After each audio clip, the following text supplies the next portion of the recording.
So one thing about this game, right, is that people are like, this game is really simplified and stuff, and it's definitely simplified in some ways. But one thing that people probably don't think about too much is actually the minor differences in between characters. The most well-known one for GG by far is the wake up speed thing from previous games. This carried through Exerd. So in Exerd, when you knock someone down, you could knock them down face up or face down, depending on what you hit with to knock down.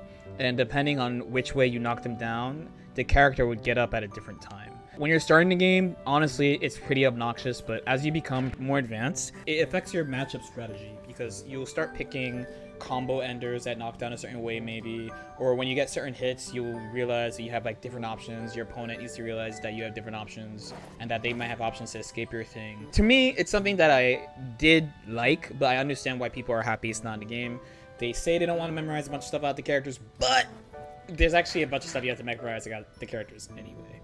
So I want to just go through a couple things that are minor character differences that may affect how you play against these characters. The first one is actually something we talk about quite a bit.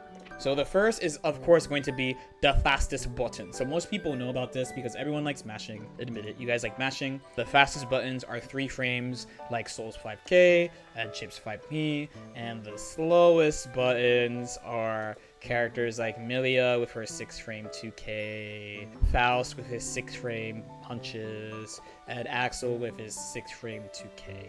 So this is one people know pretty commonly. There's 2 reasons why this matters. One, of course, is the speed, and another is something you've probably seen in the game quite a bit, and I'll show really quickly. So because this game has a really small throw invincible window, it's only 5 frames, these characters with 6-frame buttons can't mash out of some throw setups. If the throw and the button hit at the same time, the throw's just gonna win. The easiest way I could probably show this is there you go. There you go. Pain! This is the definition of pain. And of course I'm gonna take a lot of damage from this. This really sucks. As opposed to if I played a fucking Chad bad guy, Soul Chad guy, whatever you want to call him. Basically, everyone with a 5-button move or faster will never have to worry about this, and they will have what we call the fuzziest mash, fuzzy mash, delay mash, whatever you want to call it. They will have this as an option in their defensive stack. There you go. There you go. There you go. Tell him, Soul. So next is meter gain. So this one's a little bit less known. I actually tried to look at, see if Dustloop had the different like tension pulses and shit. I didn't look that carefully. Sorry. Every character gains meter at different rates. Chip and very fast characters tend to not build meter quickly for moving. So you build meter a bunch of ways, but the game, one of the biggest ones and one of the main general ways that people like rate meter gain is how fast they gain meter for moving. So peep. Ready? Look at Chip's meter. So it's really not going up that quick. Where if I take Potemkin, so it doesn't look like super fast, but in comparison to Chip, see how Potemkin's is going up just a pinch, just a little bit. Characters who can't move very much, they will have more access to defensive options, offensive options once they get in finally, where the characters who are mobile, they're supposed to, they don't want to give characters who can move around the screen and make people whiff a lot really strong options all the time. Next would actually be Risk Build. This is also why I picked these 2 characters. Their characters, again, Chip and Milia, very mobile characters, they build Risk quite quickly, where Potemkin builds Risk the slowest. A better way of doing this would probably be... So here, it went to like the R, where like, I did close slash, right? So, look how Chip's Risk is already by the burst. So this is Potemkin doing close slash 2H. If I do his Bean B, okay, so this is past the burst, right? I want to do Potemkin, by the way, because Potemkin builds Risk the slowest out of all the characters in the game. So again, I did close slash 2S, 2H to Chip. That built all the way to the letter B on his Risk gauge, where if I do the same string to Potemkin, not quite. So again, like some characters build Risk incredibly quickly, some characters build Risk slow. This one is pretty important for obvious reasons, right? I think I heard somebody say one time, maybe, that the damage in Guilty Gear Strive was too high, maybe. And one of the things that definitely affect this is risk. A lot of characters that have been strong in the game so far, like Soul is probably like the #1 example of why he does so much damage, is that his far slash is attack level 3, so it builds a ton of risk gauge, and he gets to do, like, especially before the nerf, far slash, you know, if you don't guess, your risk gauge is building. The more risk you have, the more damage you take. This thing is actually quite important, and if your character has better than average risk, as in you don't build as much risk gauge as other characters, you have a small advantage. We also have the defense modifier. This one is pretty common compared to the risk difference. Most people know that the characters that are very mobile in the game, especially Chip, there's so many meme clips of Chip just dying in one hit, where Chip has the lowest defense modifier, or the worst one I should say, the worst defense modifier, so Chip takes way more damage than normal. Okay, so let's do this again. I'm a Potemkin player, so this did 199. This is pretty much the Potemkin B&B. It's a 4-hit combo that does 199 damage. Remember, the normal life is 420. YOLO blaze it. But because of Chip's defense modifier, this does more damage than it should. I want to be a pro Potemkin player real quick. Okay.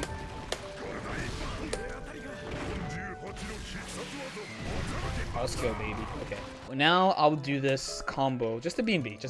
So Kai has is just the normal standard defense modifier. So how much damage would this do on Kai? I expect it's gonna do like around 180 or so. 162. Okay, damn. I was off by a lot. 162. Now Potemkin has the best defense modifier in the game, so I'm gonna do it to him. 150. Right, so Chip takes very significantly more damage. Worst is Chip is the worst, then Milia, then Jacko, and then Kai is the middle. So next is going to be something that some of these characters may not like talking about. It's their weight. So this one I think is reasonably known in Guilty Gear and this game. So actually, when the beta came out, people thought there were no weights, and actually Guilty Gear is known for, like, one of the things that are hard about combos is the fact that there are different weight classes. I'm going off the top of my head for Exerd. I would say there's like light, medium, heavy, and then like super heavy. You know, like your Kum Hyun, your Potemkins are like super heavy, Leo's like heavy, Kai and Soul are like normal-ish. So I really like showing this off with Milia, because especially if you're a new Milia player, you might have asked, why can't I do the re-jump combo that I see every tournament Melee player do? And the answer is almost definitely because of weight. See? Against heavy characters, not only do you need a special way to do this, but you also still need to do it correctly. There you go.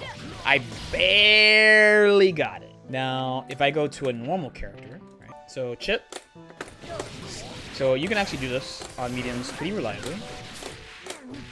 But if you put a hit before it, it becomes much more unreliable slash not possible-ish. I think you could do it here, but basically I don't go for it when I get that type of hit. On light characters, not only can you get it normally like this, because they're so light. Did I get it? You can even get it there. The light characters are going to be your Jacko, Milia, Mei, Ino, and Giovanna. Your medium characters are characters like Anji. I almost said Axel. Even he is medium weight, but Anji, Faust, Axel, Soul, Chip, Kai, and Zato. By the way, I don't know why, but I always forget Ram. And I don't know why. It's not like she's hidden in between characters. She's right next to Mei and Gio. But hey, it's all good. And then last are the heavies, which are Nago, Leo, Potemkin, and Goldblus. So why do I know it's off the top of my head? Because it's kind of important and it affects your combos quite a bit. I just told you how it affects Milia's combos. It might affect your character's combos differently. Cool. This next one, pretty important. This next one is going to be about movement in the game. So this is about the various type of movements in the game. Jump startup, jump duration, super jump duration, instant air dash forward and back, air dash duration, how fast you can attack after an air dash, and ground speed, right? As far as jump startup, I probably should have put jump startup on its own, but there's only 2 jump startups in the game. There's 4 frame and there's 5 frame. Essentially, the 5 frame characters are Nagoriyuki, Potemkin, and Gold Lewis. So I listed a lot of good system things about heavy characters and the slower characters in general. Like, they don't build risk as much, they build meter a little bit faster, they usually have more life, like good defense modifier. But definitely one of the downsides of playing them is this thing about their jump, right? So they have slower jumps, which makes it harder for them to escape things with delay jump, fuzzy jump, where, you know, Milia, she can't really do delay mash / fuzzy mash. These characters, their fuzzy jumps are worse, jumping out is worse. In Potemkin's case, he doesn't even have an air dash to use, and so like he just doesn't have that thing as like a factor.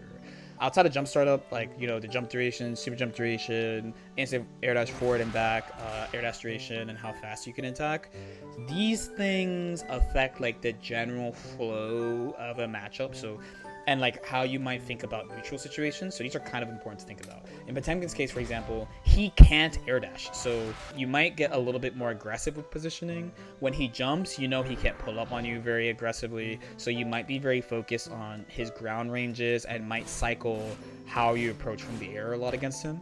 Well, another example, we have Chip. So Chip is arguably as mobile as Milia, or maybe a little bit more mobile. It depends on like how you feel and how you think about the game. Chip has 3 jumps, right? He can do multiple jumps and air dash, where Milia can't. So Milia can't, she could do this, but she can't double jump after that, where Chip can do that. But a thing about Chip is that his air speed is actually pretty slow. So once he jumps, his air options are pretty limited, and you can kind of be like, oh, because he's here, I can go here. Once he uses 2 jumps, he can't air dash anymore, so you can start looking for J2K and stuff. So you can use these things about the various air movement options to help build your general neutral strategy. Especially if you think that when a character is moving, you feel like you don't know what your opponent is going to do ever. These things will probably help you a little bit to look at. The last major difference between characters is going to be about backdash, and this one is quite important. So the one that I said before is pretty important. I feel like that's one that everyone understands, like, underneath it all. You know what I mean? They do know, like, Nago not being able to air dash or double jump is something you have to consider when you're playing against him. But backdash is one that's pretty important. So there's 2 factors you gotta think of for backdash: how invincible it is and how long the total duration is. So for example, Milia's, this is off the top of my head, hers has the lowest amount of invincibility in the game. It's 4 frames. There's a few characters in that group, but she also has a fast total duration, and it goes decently far. So it's like 16 frames total, and it goes pretty far, right? Look how far she goes. Boop. Now Nagoriyuki, his goes decently far. It has a decently long total duration. Off the top of my head, it's 23 frames. Stream, am I right? I knew it was 23. So Nagoriyuki has a 23 frame total duration, 6 frame invincible. So the difference between 4 and 6 doesn't seem like a lot, but let me show you why it matters.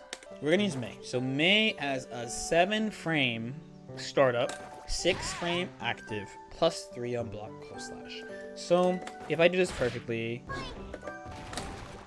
Milia should not be able to backdash as a wake up if you do it perfectly. So there is no way in hell I will backdash this ever.